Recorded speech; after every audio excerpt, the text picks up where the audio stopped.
কমপ্লেক্সের সামনে ফারহান ভাইয়া গাড়ি থামলেন। তারপর আমার হাত ধরে নামিয়ে রিফাত ভাইয়াকে কল দিলেন। রিফাত, কতদূর আছিস? রিফাত ভাইয়া, ফারহান ভাইয়া বলল, ও আচ্ছা, তাহলে তো কাছেই, আমরা কমপ্লেক্স এর বাইরেই অপেক্ষা করছি, একসাথেই ভেতরে আব, আয় তোরা। রিফাত ভাইয়ার কথা শুনতে না পারলেও ফারহান ভাইয়ার কথায় বুঝতে পেরেছি রিফাত ভাইয়ারা খুব কাছেই আছে, তাই আমাদের এখানে দাঁড়িয়ে থাকতে হবে। 5 মিনিটের মাথায় রিফাত ভাইয়ারা এলো। রিফাত ভাইয়া এসেই আমার মাথায় গাঁতা মেরে বলল, কিরে ফারাবি, তুই দেখি একদম ঠিক আছিস। হ্যাঁ রে ফারহান, ফারাবি এত ব্রেভ হলো কিভাবে? আমার এখন লজ্জায় মাটিতে মিশে যেতে ইচ্ছে করছে। যদি ফারহান ভাইয়া সব বলে দেয়, তার ওপর আমি ওনাকে জড়িয়ে ধরেছিলাম। চি চি, কি লজ্জা! আমি চুপচাপ দাঁড়িয়ে আছি, কি বলব আমি? তখনই রানা ভাইয়া আর জামান ভাইয়া একসাথে বলে উঠল, ফারহান থাকলে ফারাবিকে ভয় পেতে হবে নাকি? ফারহানই বাকি সবাইকে ভয় পাইয়ে দিবে।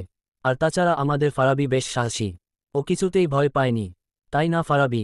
আমি কি বলব, সত্যি বললে মান সম্মানের ফালুদা হয়ে যাবে, তাই আমি শুধু হালকা মাথা নাড়ালাম।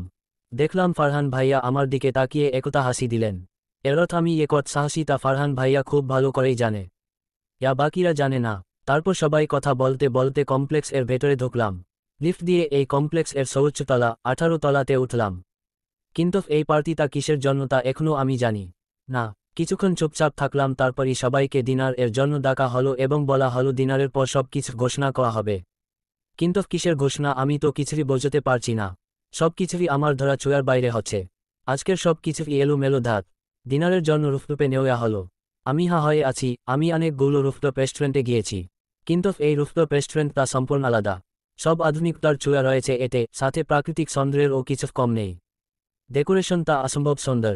ঝড় বৃষ্টি রোদে যাতে রেস্টুরেন্টে আসা পাবলিকদের কারোই কোনো সমস্যা না হয়, তার জন্য রয়েছে আর্টিফিশিয়াল সিলিং। যখন তখন খুলে দেওয়া হয়, আবার লাগিয়ে দেওয়া হয়। অর্থাৎ পবিত্র কাবা শরীফে এমন আর্টিফিশিয়াল ছাদ দেওয়া আছে যাতে ঝড় বৃষ্টি রোদ তাদের কাবু করতে না পারে। খানিকতা তেমনি আধুনিক ব্যবস্থার পাশাপাশি রয়েছে পৃথিবীর সুন্দর সুন্দর ফলের মেলার সাথে বিরল প্রজাতির গাছ। রাতের লাইটিংয়ে অসাধারণ লাগছে সবকিছু। আর রুফটপ থেকে পুরো শহরকে দেখা যাচ্ছে। কত সুন্দর সমস্ত কিছু, ইয়া ধারণার বাইরে। বর্মা আর আম্মু আমাকে ডিনারের জন্য ডাকলেন। তখনই মনিকা আপু এসে বলল, আন্টি ফারাবি আমাদের সাথে ডিনার করে নিবে, চিন্তা করো না। বল আম্মু। আর আম্মু ঠিক আছে বলে চলে গেলেন। মনিকা আপু আমার হাত ধরে বলল, ফারাবি আমরা সবাই একসাথে আড্ডা দেবো আর ডিনার করব, চলো। আমি বললাম, আচ্ছা ঠিক আছে চলো। ডিনারের জন্য টেবিলে বসলাম। সবাই আছে এখানে, শুধু ফারহান ভাইয়া নেই। আমার কি তাতে, আমি আমার মতো বসে রইলাম। হঠাৎ ফারহান ভাইয়ার আগমন ঘটল। ফারহান ভাইয়া আমাকে একটি প্লেট দিয়ে বললেন, নে তোর ডিনার। আমি অবাক হয়ে আছি, কারণ বাকি সবাই তো অন্য কিছু খাচ্ছে, তাহলে আমার জন্য অন্য কিছু কেন? উনি আমার মুখ দেখে বুঝে গেলেন যে আমি কি ভাবছি। তখনই বললেন, এত ভাবুক খাওয়া লাগবে না, তোর মাশরুমে অ্যালার্জি, আর আমার ও আর আজকের বেশ কয়েকটি আইটেমে মাশরুম আছে, তাই রিস্ক নিলাম না। যার জন্য এই খাবারগুলোর ব্যবস্থা করতে গিয়েছিলাম। অ্যালার্জির কথাটা মনে হতেই বললাম, ও হ্যাঁ তাই তো, আসলে আমার মাশরুম খেলে সবসময় প্রবলেম হয় না, কিন্তু মাঝে মাঝে হয়ে যায়। ফারহান ভাইয়ার খাবার আর আমার খাবার তা সেম, শুধু উনি ম্যাশ পটেটো নেননি। এটা খেলে নাকি উনি মতো হয়ে যাবেন। আর আমার ম্যাশ পটেটো বেশ ভালো লাগে, আমি মতো হলে হব নো প্রবলেম। তবে আমার ফেভারিট ফল তো চাব না। প্লেটটা ওপেন করতেই আমি চমকে গেলাম, কারণ এখানে সব আমার ফেভারিট ফল। আহা শাসলিক, বহতি কাবাব, সৌমা, ফিশ ফ্রাই, বিফ কালা ভভনা আর বাটার নানের সাথে কিছু স্পেশাল সস। সাথে আছে জোশ, বাদামের কাপ কেক, আইসক্রিমটাও লেমন ফ্লেভার আর শাহি করা। আহা সব আমার ফেভারিট। আমি আয়েস করে নিয়ে খেতে লাগলাম। ফারহান ভাইয়া আমার পাশে বসে আছে, আমার তাতে কোন ধানই নেই। আমাদের খাওয়া শেষ হতে হতে 10টা 20 বেজে গেল। এখন আমরা রুফটপ থেকে নেমে সেন্টারে চলে গেলাম। কিছুক্ষণ পর ফারহান ভাইয়ার আবুর সাথে আরও কিছু বিজনেসম্যানকে দেখতে পেলাম। তারা তাদের বক্তব্য রাখলেন, যার ফলে আমি সব বুঝতে পারলাম। এই কমপ্লেক্স তার গ্র্যান্ড ওপেনিং ছিল আজ। ফারহান ভাইয়ার বাবা 5 শূন্য শেয়ারে আছেন, আর 5টা কোম্পানি 1 শূন্য করে শেয়ারে আছেন। এই কমপ্লেক্সটা বিশ্বের বিভিন্ন দেশের স্বনামধন্য ডিজাইনারদের দিয়ে করা। বেশ ভালো উদ্যোগ ছিল এটা। এতে আমাদের দেশের মানুষ বিদেশি স্বাদ নিতে পারবেন। পার্টি শেষের দিকে তখনই আম্মু এসে বলল, দেখেছিস ফারহানের বেশ পছন্দ আছে কিন্তু। আমি সন্দিহান চোখে তাকিয়ে বললাম, কোন ব্যাপারে? আম্মু বলল, এই যে আমাদের দেশগুলো দিয়েছে সবই তো অনেক সুন্দর। আমি আকাশ থেকে পারলাম, তার মানে এই হনুমানের দেওয়া দেশ পারেছি আমরা। তাই তো বলি এট মিলিয়ে সবার জামা কাপড় কেন। তবে বলতে হবে বজ্জাতের চয়েস অনেক ভালো। একটু পরে ফারহান ভাইয়ার আম্মু এসে আমাকে জড়িয়ে ধরে বলল, মাশাল্লাহ আমাদের ফারাবিকে তো রাজকুমারীর মতো লাগছে। আমি বললাম, আন্টি তোমাকে আমার থেকে ও অনেক বেশি সুন্দর লাগছে। আন্টি আমার কপালে চুমু এঁকে দিলেন। তারপর বললেন, আমাদের লক্ষ্মী মেয়ে। আন্টি আমাকে অনেক ভালোবাসে সেই ছোট থেকেই, নিজের মেয়ের থেকে কম কিছু নয় ওনার কাছে। আন্টিকেও আমার বেশ ভালো লাগে, তাই তো আমাদের মাঝে বেশ ভাব। অবশেষে অনুষ্ঠানের সমাপ্তি ঘটল, আমরা বাসার উদ্দেশ্যে রওনা হলাম।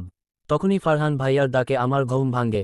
আমি ঘুম চোখে বললাম, আমি যাব না কোথাও আর, নন্দনে যাওয়ার কথা আর মুখেও আনব না। প্লিজ ফারহান ভাইয়া, আমাকে ফেলে দিবেন না, ধরে রাখেন প্লিজ। আমার এমন কথায় ফারহান ভাইয়া ভরকে গেলেন। কিসের মধ্যে আমি কি বলছি?